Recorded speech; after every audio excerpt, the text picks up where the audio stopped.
दो बातें हैं भागवत के अनुसार। भगवान ने दो व्यक्तियों को भागवत के अंदर जाकर के दर्शन दिए, गर्भ के अंदर।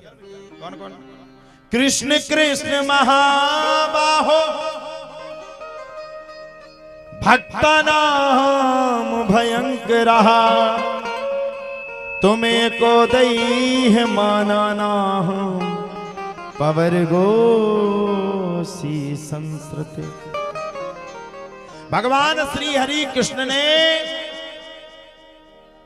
दो बार दर्शन दिए, दो व्यक्तियों को दिए। एक राजा परीक्षित को जब उत्तरा के गर्भ में प्रवेश किए थे, और एक सुखदेव बाबा को। अच्छा, इनको परमहंस कहा गया है साहब। ये दोनों जन भागवत के प्रविष्ट मूल्य आधार हैं।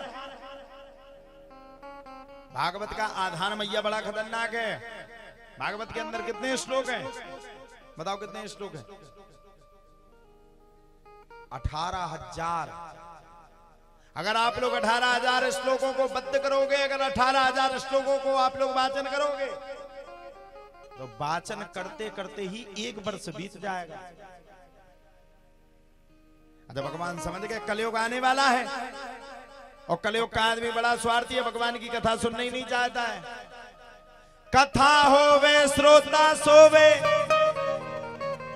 भक्ता मूड पचाए रे, होवे जहां कहीं श्वांग तमाशा, तनक नींद सताए रे। जहां भागवत जी की कथा होगी वहां सोने वाले 1000 मिलेंगे, आपको कथा सुनने वाला एक ही बिल्ला मिलेगा साहब। ये कठिन जरूर है, इस ग्रंथ को समझना बड़ा कठिन है। और देखो, भगवान की भक्ति भी करना बड़ी कठिन है। भगवान बार बार भक्तों का प्रयोजन लेते हैं, भगवान बार बार भक्तों का मन लेते हैं, और भगवान बार बार भक्तों को मनन करते हैं। लेकिन जिस दिन आप भगवान की परीक्षा में पास हो जाते हो, परमात्मा आपको वो उपहार देता है कि संसार में इतना बड़ा उपहार किसी को देता ही नहीं है। यही परमात्मा। आत्मा से जिसका मिलन हो,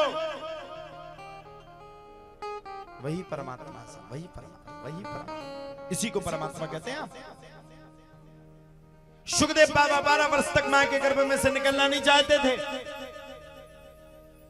12 वर्ष के बाद भगवान ने जब दर्शन दिए, तो भगवान से भी शर्त रख लिए, जन्म तो दे रहे हो, जाऊंगा तो पृथ्वी लोक में, लेकिन मेरी एक शर्त रहेगी, मैं आपकी माया के चक्कर में नहीं पड़ूंगा।